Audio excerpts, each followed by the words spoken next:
Merci à vous d'être présents pour cette seconde rencontre autour de l'exposition Folklore présentée par le MUCEM à Marseille. Ce rendez-vous reprend et poursuit les questions abordées dans le premier autour du bal, de la fête dans le cadre de la crise sanitaire. Avec moi, Simon Henner, French 79, musicien électro, mais qui sait tout faire, je crois, basé à Marseille. Et également en visio, comme on dit aujourd'hui, Esteban Bourg, spécialiste des rapports musique et politique et danseur de tango, expert de tango. Christian Hubel, danseur et chorégraphe contemporain, trempé dans les danses traditionnelles et de salon. Et enfin Mélanie Manchot, plasticienne, vidéaste, photographe, dont l'installation Dance All Night est présentée au MUCEM. Et d'abord, quelques images d'une de ces installations intitulée « Dancing is the best revenge ». Et ça, c'est déjà tout un programme.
Merci beaucoup, Mélanie.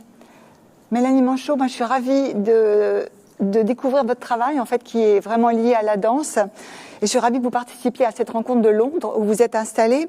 Pour quelles raisons avez-vous basculé dans la danse il y a environ 10 ans? Et c'est vrai que ce titre de Dancing All Night, par exemple, ou bien The Dance is the Best Revenge, eh bien, est-ce que vous avez l'impression que dans le contexte aussi, on va avoir désespérément envie de se venger et de danser bientôt? Très beau titre en tout cas, qui donne envie. Merci beaucoup. Merci de m'inviter de participer aujourd'hui. Et pour parler un peu du contexte de ces travaux, ils sont en fait 3. Une qui a commencé, c'était Dancing All Night Paris, et ça a commencé à Paris en 2011. La deuxième était à Londres, Dance All Night London, et la dernière, qui est la version finale, était en Suisse, à Vienne, pendant l'année 2019. Et tous les 3, ils sont très différents, mais ils sont des traits communs, c'est-à-dire que ça commence toujours avec une invitation à des écoles de danse qui se trouvent autour d'un certain endroit, c'est-à-dire à Paris, c'était autour de Pigalle, et des écoles de danse qui représentent des danses totalement différentes. C'est toujours des danses populaires, c'est-à-dire des danses que chacun peut joindre et apprendre. Alors, pas le ballet comme danse classique. Alors, c'est toujours de tango, de hip-hop, des danses contemporaines, des danses disco, mais aussi des danses de bal, c'est-à-dire le waltz, toutes les danses différentes. Et le défi, c'est toujours pour les 10 écoles de danse de trouver une façon de danser ensemble dans un endroit. Et c'est toujours pendant la nuit. Alors, l'invitation, c'est toujours le même. On crée un plafond temporaire pour danser.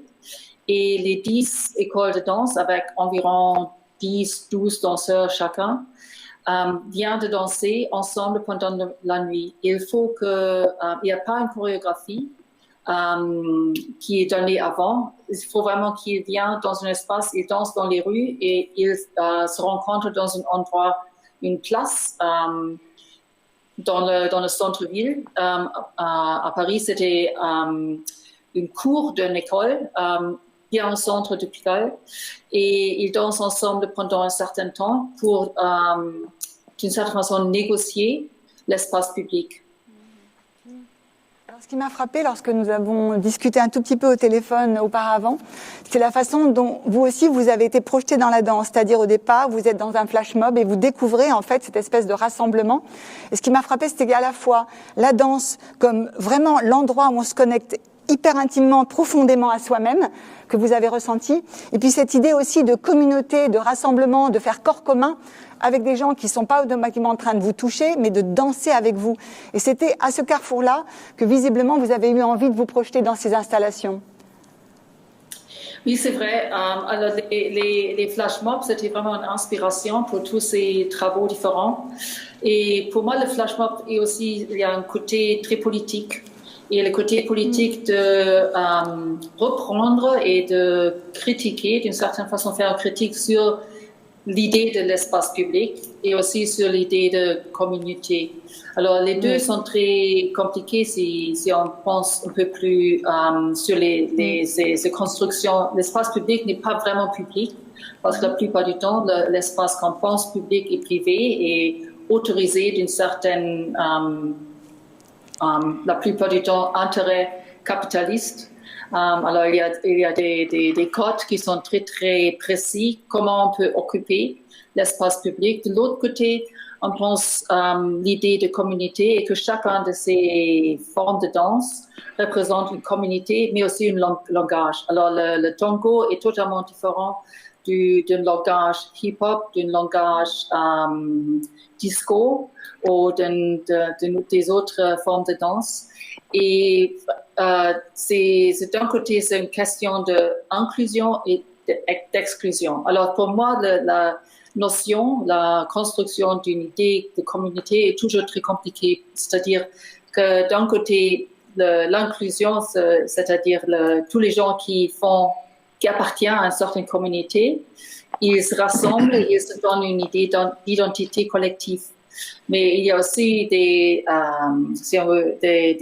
exclusions, que l'un est à côté de l'autre. Et ici, dans ces travaux, les trois travaux, l'idée, c'est vraiment de faire, d'une certaine façon, une représentation des villes très, très grandes, des cultures métropolitaines et cosmopolitaines, où les gens ne font pas un hybride, mais ils restent peut-être dans la langue propre, mais il existe l'un côté de l'autre d'une façon qui est intéressante et qui peut échanger. Et c'est vraiment ces idées plus abstraites que j'aimerais discuter à partir de travailler avec la geste de la danse. Alors Simon Henner, quand vous voyez ces images de Mélanie Manchot, moi j'avoue quand ils se touchent, quand ils s'imbriquent les uns dans les autres, ça me donne très envie en fait de renouer avec toutes ces performances et tous ces moments de concert, de bal et de danse contemporaine où on est en train de se toucher et de se sentir. Comment vous vivez-vous ce moment de crise sanitaire alors que vous êtes vraiment musicien dans des concerts électro et que vous dites en fait mon métier c'est de faire danser les gens. C'est pas tant d'écrire de la musique finalement, mais c'est de faire danser les gens et beaucoup de monde en même temps. Oui, c'est une partie de mon métier, c'est sûr, de faire danser les gens. Je le vis différemment selon les périodes. Disons que la première période, le premier confinement, au début, je l'ai plutôt bien vécu parce que ça m'a permis de me reposer, puisque quand même mon métier, c'est de faire des concerts un peu tous les week-ends, et donc ça représente beaucoup de kilomètres, beaucoup de voyages. Enfin bref, c'est fatigant. Donc au début, c'était reposant. La deuxième partie, ça m'a permis de faire des choses que je ne faisais peut-être plus assez à mon goût, c'est-à-dire du studio, travailler en studio, composer. Et puis là, la troisième phase, elle commence à être un peu plus ennuyeuse, un peu plus longue. Et c'est vrai que on pourrait faire aussi un parallèle avec mon public. C'est ce que je vous disais l'autre jour, c'est que au début, je voyais bien que le public était plutôt compatissait avec nous en disant ah c'est dommage, on ne verra pas ce concert-là. Et là, depuis quelques temps, je dirais depuis quelques semaines ou quelques mois, je sens que le public commence à être un petit peu lassé de rien pouvoir faire du week-end. Et c'est vrai que je reçois de plus en plus de messages où les gens commencent à en avoir un peu marre de ne pas pouvoir se dépenser, de ne pas pouvoir exulter ensemble, danser ensemble. Voilà. Donc ça commence à être un petit peu plus difficile. Ouais. Je pense. Alors effectivement, vous avez quand même tenté les concerts avec des gens masqués qui sont passés de la station debout en quelque sorte à la station assise. Et évidemment, ça ne convient pas trop peut-être à vos performances musicales. Comment vous l'avez vécu de l'intérieur ? Je crois que ça a été assez compliqué. Et pour quelles raisons c'était si compliqué pour vous ? Alors j'ai aussi adapté ma musique pour que ce soit quand même quelque chose qu'on puisse apprécier assis, voilà. Je pense que le public était plutôt content. Je pense que c'est presque plus moi qui en ai souffert parce que c'est quand même très difficile de justement de pas voir la réaction des gens avec un masque. C'est quand même pas évident. Et je vous en parlais aussi. Je faisais le comparatif avec par exemple un comique. Je pense pas que un comique puisse avoir une interaction, on voit pas si les gens rigolent avec le masque, c'est pas évident. Et avec la musique, c'est pareil, c'est-à-dire que j'ai l'habitude quand même de voir les 10 premiers rangs en train d'être content de me regarder comme ça, et c'est important pour moi pour avoir envie de partager quelque chose et de continuer à jouer. Et c'est vrai que c'était pas évident parce que même quand on essaie de communiquer avec son public, on leur demande si ça va, il n'y a pas de réponse parce qu'on voit même pas si les gens répondent ou pas. Donc c'est un peu stoïque, quoi. On a l'impression de jouer devant un écran de cinéma. Donc c'est un peu spécial. Après, si on sait que si c'est pour une courte période, il n'y a pas de souci. Je trouve que ça peut être intéressant de vivre des concerts assis, sans danser, sans bouger. On peut danser quand même assis, on peut bouger, non ? Non, ça n'a pas l'air d'être pas pareil. C'est presque plus frustrant qu'autre chose, je pense. Donc j'avais essayé justement de faire d'adapter cette musique-là, ou en tout cas c'est prêt, hein, c'est-à-dire qu'on est prêt avec un projet, avec un ami qui s'appelle Frédéric Nefcharlian. On est prêt à aller faire des concerts devant des gens assis et on a adapté notre musique pour que ce soit intéressant. Alors comment vous l'avez adapté justement pour que ce soit intéressant ? Ça veut dire que même dans ce contexte de crise sanitaire, ça fait évoluer votre pratique de compositeur, mais de quelle façon ? Qu'est-ce que vous faites ? C'est plus doux ? C'est plus... Voilà, c'est ça, c'est plus doux, c'est des choses qui sont... quand en musique électronique, on essaie de créer des moments de tension où ça monte, et après les gens exultent, ça crie. Bon, ces moments-là, on les zappe, on les enlève. On essaie le but du jeu, c'est de pas frustrer les gens, et ce qui restent pas sur leur chaise, juste avoir une envie, c'est de se lever, et puis qu'il y ait quelqu'un qui dise non, vous levez pas. C'est presque plus embêtant qu'autre chose, donc on essaie de ralentir un peu le tempo, ce genre de choses là, d'adapter un peu les choses pour qu'il y ait plus de choses à voir quand on est assis, parce que je trouve que c'est aussi intéressant de voir un concert assis. On voit les gens, on voit plus les gens jouer. Enfin, voilà, il y a des choses qui peuvent être bien. Donc ça a déplacé un peu votre façon de faire finalement. Exactement. Pas mal même. Hein. Mais bon, malheureusement, on peut toujours pas le faire non plus. On en a fait un ou deux et finalement ça s'est arrêté net. On espère le reprendre rapidement. Bon, voilà, on verra. C'est vrai que là, ça doit être quand même assez frustrant, surtout pour vous, et qui pensez que le sourire ne passe pas le masque. C'est dur. Quand même. Ouais, quand même. On va passer quelques images à nouveau de Mélanie Monchot qui nous donnent vraiment envie, en tout cas, de pulser, je trouve. Et là, c'est Dancing All Night Paris.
Alors c'est vrai qu'on se sent presque un peu... Alors c'est incroyable de dire ça parce que ça fait 1 an à peu près on vit un peu sous cloche.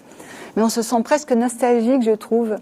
Lorsqu'on regarde ces images-là, on a envie à nouveau de se tremper avec des gens, des inconnus justement, ce qui n'est pas si simple, de renouer avec le plaisir de danser ensemble sans peur. Et on est en quelque sorte un peu parfois figé, je pense, un peu paralysé.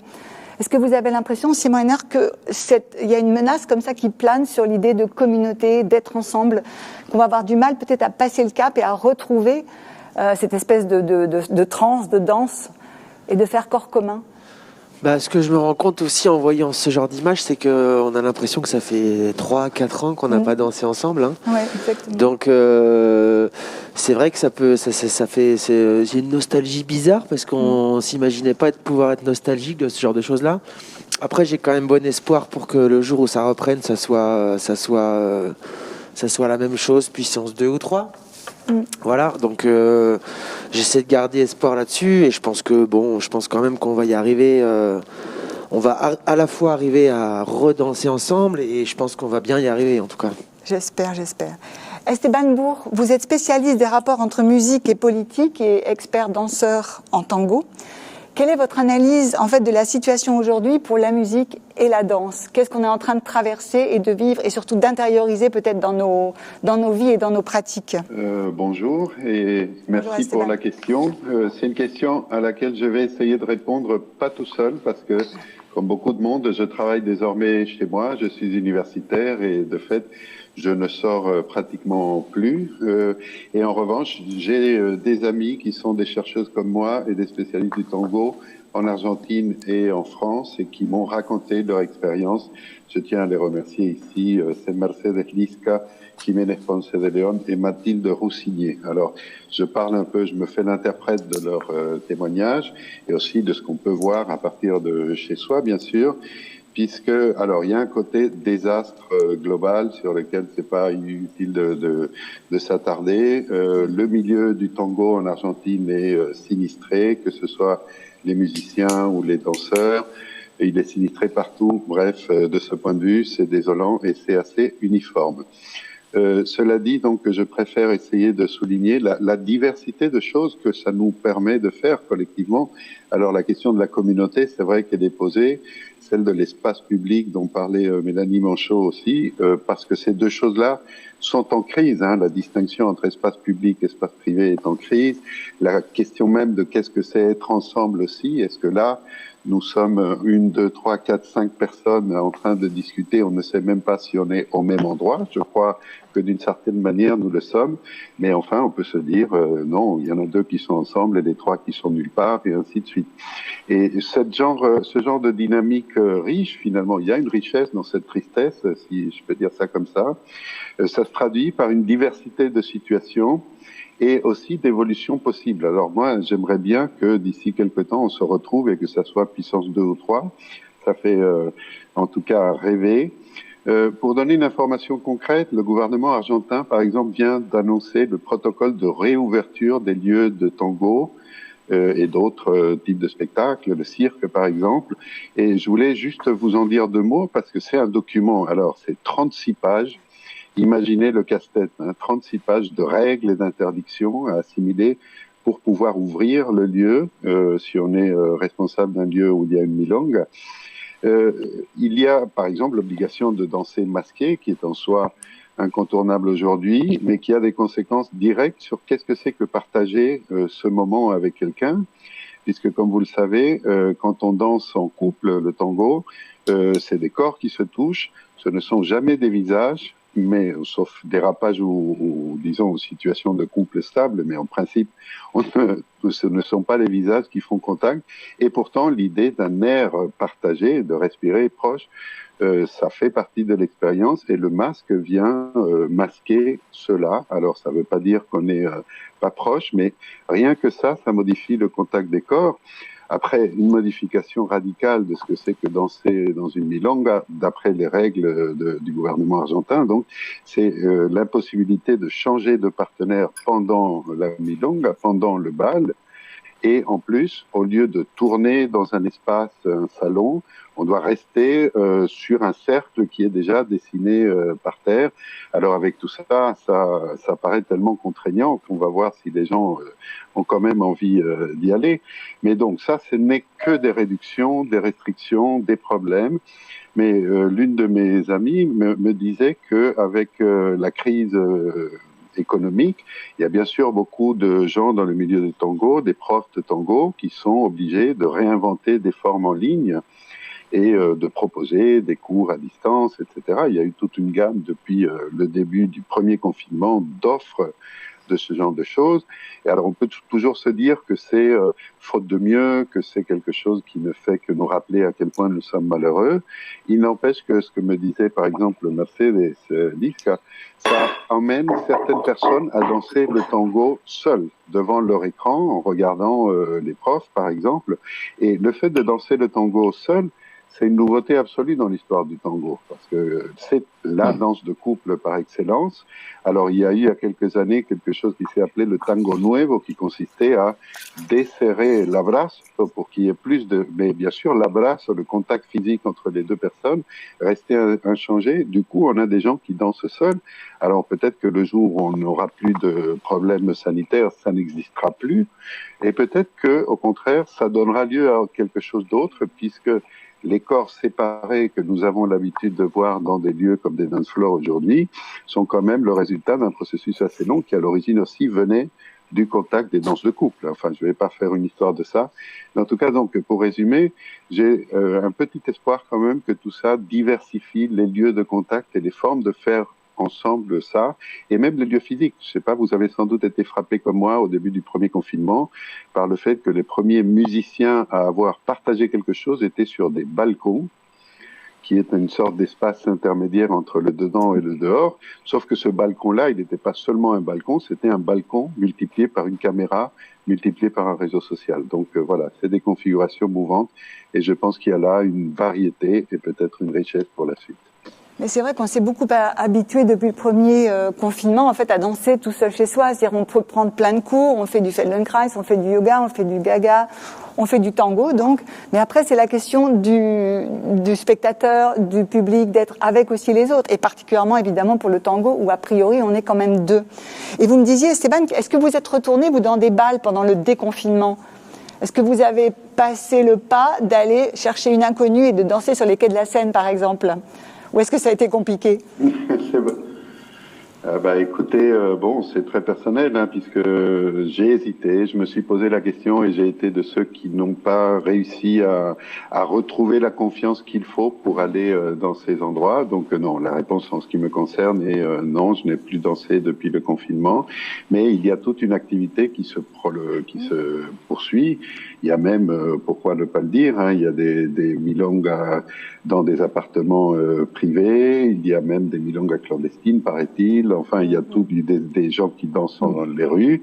Donc, de ce point de vue, la danse ne s'est pas arrêtée. Elle continue sous des formes un peu éclatées, un peu, bien sûr, personne n'est heureux de ça, mais ça continue. En ce qui me concerne, j'attends quand même la suite et le vaccin pour pouvoir envisager de retourner danser. Mais c'est vrai que c'est un peu compliqué parce qu'il y a des milongas effectivement clandestines. On parlait tout à l'heure dans la première rencontre de balles aussi par Facebook, etc. et de balles clandestins aussi, d'ailleurs peut-être aujourd'hui à Marseille.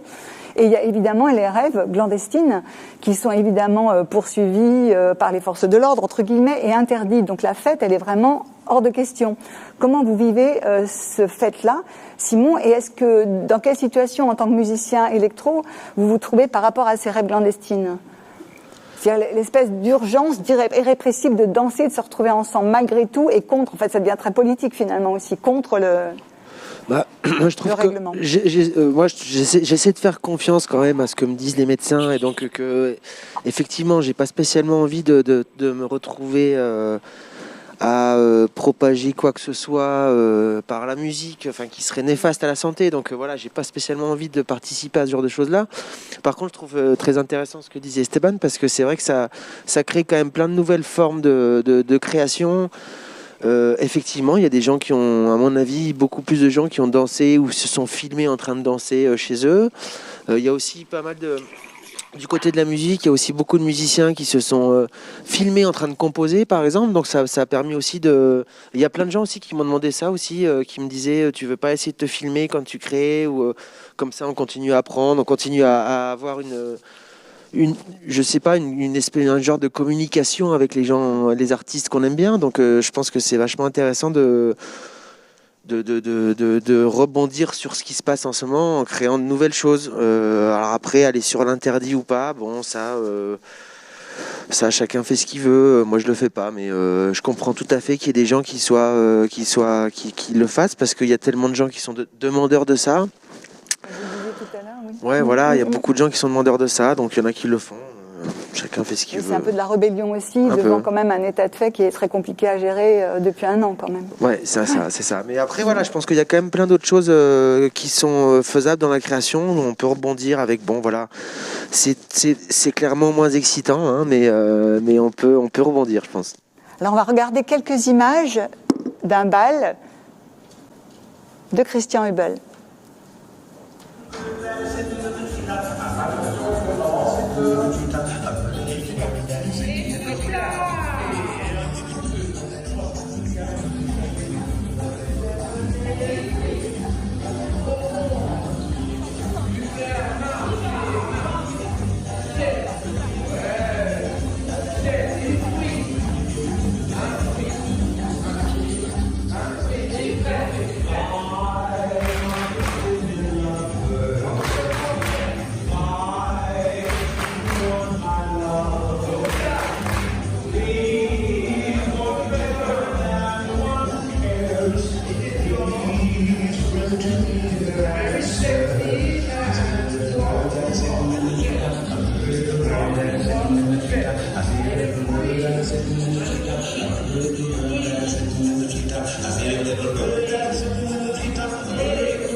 Christian Hubel, vous êtes danseur et chorégraphe contemporain, je tiens à le préciser parce que vous ne faites pas que des bals.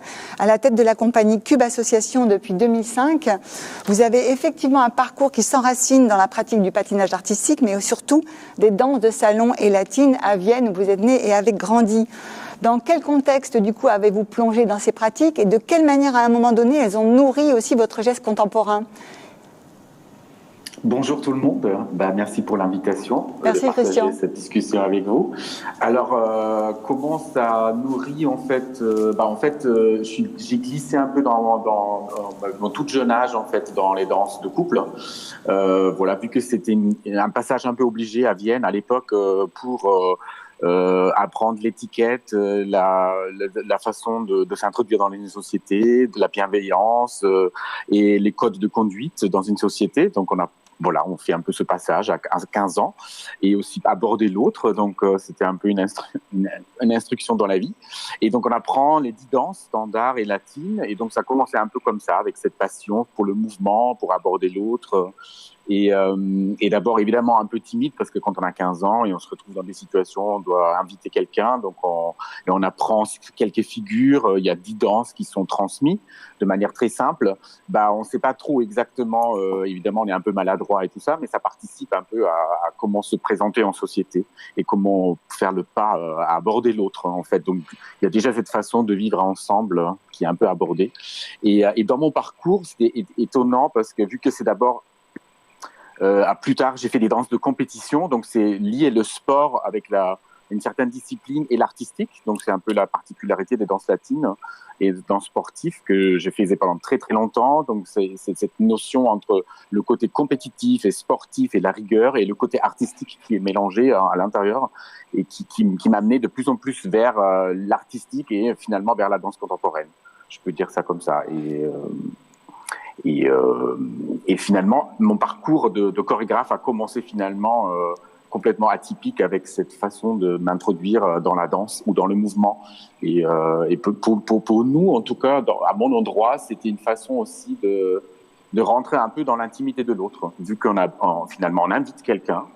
Donc, on est assez proche de lui et on rentre un peu dans l'intimité de l'autre, vu que c'est un moment qu'on partage à deux. Donc, c'est presque quelque chose un peu osé, on va dire. Et aujourd'hui, vu qu'on est plus dans une individualité, et en France, le statut de l'école de danse, comme c'est à Vienne, très traditionnel, on va dans des écoles qui sont très réputées comme le Hellmayer ou Wagner, ou après on va dans des bals. Il y a la session de bal, je dis que c'est moi, ancré dans la tradition, je pense. Vous me corrigez si je suis un peu... Non. Moi, j'ai eu l'occasion de pratiquer à Vienne. Alors, je peux vous dire, c'est la première fois que j'avais sorti la robe longue. Et puis, j'étais allée prendre des cours, effectivement, chez Hellmayer, c'est ça, pour apprendre un peu la valse. Et c'est vrai que c'est un apprentissage aussi assez intéressant de replonger dans ces danses de salon. Et effectivement, vous montez des spectacles de danse contemporaine, nourris peut-être de ces influences, mais vous montez aussi des bals où vous revisitez en quelque sorte des danses japonaises, des danses latines, à votre façon. Tout à fait. Alors, oui, donc exactement. En fait, au départ, c'était une invitation de CLAP. Michel Kéléménis, il a fondé CLAP, c'est une maison de la danse. Il m'a invité en 2013 de profiter un peu de mon background de danseur latine, avec tout ce que j'ai vécu en Autriche et même parce que j'étais à très haut niveau, un peu avec cette connaissance. Et on a inventé un bal rouge, ça s'appelait à l'époque. Et je me suis dit, ça peut être intéressant, mais pas l'aborder comme le bal traditionnel à Vienne, mais plutôt mélanger différents styles, différentes époques et même le mélanger avec des codes de la danse contemporaine. Ça veut dire qu'un peu le rendre un peu plus universel et plus moderne, moins codifié, on va dire. Et du coup, j'ai mélangé différents styles, la samba en ligne, comme on a vu, ou des danses qui sont influencées du Japon, qui ont plus une symbolique qu'on danse dans les rues, par exemple, qui sont répétitives, qui s'appellent de monodori. On danse 3 jours dans la rue, cette danse. Après, il y a une autre danse, par exemple, qui est plus une danse folklorique, qu'on danse dans les Alpes centrales, par exemple, entre l'Italie, la Suisse et l'Autriche. Et je me suis inspiré un peu de ces différentes danses qui sont à la fois empruntées des danses populaires, un peu savantes et un peu folkloriques, pour créer 2 parties d'une balle qui mélangent un peu ces différentes époques pour s'amuser. Donc tout ça, c'est dans la bonne humeur et évidemment plus pour rigoler et pour être ensemble que de acquérir un certain niveau. C'est pas au sérieux, c'est pas une transmission d'un vocabulaire. C'est plus pour partager un mouvement ou un élan ensemble. Et en fait, ce projet, finalement, je le tourne depuis 7 ans dans différents contextes. Là, les images que vous avez vues, c'était à la CRI à Marseille d'ailleurs pour un bal transgenre. Donc c'était aussi d'ouvrir à d'autres communautés où les gens qui veulent venir habillés en femme, en homme, où le genre n'est plus, comme on dit, déterminant si c'est un homme ou une femme, on s'en fout. C'était beaucoup plus ouvert, donc c'était un peu ouvert pour cette communauté. Et donc il y a pas mal de gens qui ont joué le jeu à Marseille, ce qui n'est pas très évident parce qu'on n'est pas à Paris ou dans une autre ville où ces choses sont plus, on va dire, encore plus avancées par rapport à une certaine image de ce que ça veut dire. Et donc est-ce que vous avez l'impression, parce qu'on parle beaucoup du monde d'avant, déjà c'est terrible, on a l'impression que ça devient une fiction, et du monde d'après, est-ce que vous avez l'impression, Christian, Simon, Mélanie aussi, qu'il va falloir vraiment inventer, poser les jalons d'un monde d'après, et qui sera un peu différent, et qu'il faudra qu'on réapprivoise peut-être l'autre, le contact, qu'on trouve de nouveaux comportements, et que là on s'enferme quand même peut-être dans une espèce de bulle un peu figée? Simon, Mélanie peut-être? Je pense que oui, c'est certainement vrai que peut-être il y a une période de réapprendre, d'être ensemble et de retrouver le corps collectif, parce que on était pendant plus qu'1 an et encore en plus pour quelques mois en plus, c'était toujours les règles qui nous avons dit qu'il faut être soi-même et réguler les contacts et les contacts physiques. Et de toucher, de vraiment toucher quelqu'un d'autre et quelqu'un inconnu, de toute façon, c'était totalement interdit. Alors, il faut réapprendre comment se comporter comme corps social. Et pour moi, c'est absolument important de refaire ces connexions parce que c'est presque impossible de comprendre comment exister comme individu dans le monde, de trouver son propre identité ou subjectivité si on n'a pas de contact avec des autres gens et un corps social. Alors ça veut dire que nous, comme êtres humains, nous sommes sociaux, nous sommes des êtres sociaux et il nous faut nous situer et être en relation. Alors, c'est absolument important pour une vie sociale et pour une vie individuelle et une vie politique de retrouver le corps social. Simon, un point de vue ? Oui, je pense aussi qu'effectivement, ça passera par une période de transition et j'espère qu'elle arrivera le plus rapidement possible. Hein. Puisque forcément ça passera par une phase on se souvient peut-être plus très bien comment ça se passait quand on avait le droit de se toucher, donc moi j'espère qu'elle arrivera rapidement, cette période de réapprentissage ou de réappropriation des contacts humains, tout ça, et mais en tout cas je fais confiance à l'homme pour que ça aille vite. Alors Christian, vous préparez en ce moment une nouvelle pièce et vous êtes assez téméraire, on va dire, elle s'intitule La 5e saison. Et en fait, c'est un paradoxe puisque vous travaillez sur le carnaval et sur le bal. Alors comment pratiquez-vous cette nouvelle création et est-ce que ce n'est pas un peu inconfortable en ce moment de travailler sur cette notion-là de bal, ou au contraire très encourageant? Et ce sera évidemment un bal masqué, mais ça c'était avant les masques, je crois. Oui, tout à fait. Alors, on a fait ce concept ou cette idée de pièce. C'est une pièce pour un plateau, mais avec un public qui est actif, qui est immersif dans les gradins, qui est filmé avec un dispositif qu'on a mis en place. Donc, c'est le public qui crée le décor du spectacle, qui sera projeté en miroir, qui est donc le reflet de la société. Et on avait imaginé un bal masqué, que les gens y rentrent. Ils ont déjà une identité qui est distribuée à ce siège dans le gradin, qu'ils peuvent pas choisir, comme le corps qui nous est attribué à notre naissance, mais on peut pas choisir la couleur ni la forme de notre buste, des jambes, des seins, voilà. Donc les choses sont telles quelles. Donc chacun choisit son siège et en fait il y a un masque. On a choisi différentes têtes différentes, à la fois des choses très réalistes comme des hommes politiques, parce qu'il y a aussi la notion du pouvoir à l'intérieur du carnaval, mais il y a aussi des célébrités, mais il y a aussi des masques ethniques. Il y a des masques qui sont tels quels comme on peut le trouver dans le carnaval, mais il y a aussi des mangas, il y a des choses plus abstraites comme la nature, qu'on a découpé des yeux dedans. Donc on a joué une grande palette. On a aussi travaillé avec des statues pour créer un peu le lien avec l'historique. Et donc c'est le public qui crée en fait cette balle masquée et qui est transmis direct pour que les danseurs soient immergé dans une foule. Et en fait, ce projet, en fait, il est né avant tout cet épisode avec le Covid. Donc, ça fait un peu écho aussi à ce carnaval qu'on peut plus avoir. Hein. Donc, ça paraît comme quelque chose de complètement interdit d'un coup et un peu étrange. Et ça prend encore une autre dimension dans cette phase dans laquelle on est. Et en plus, l'opposition que j'ai mis en place, je voulais vraiment travailler sur le carnaval et le carême.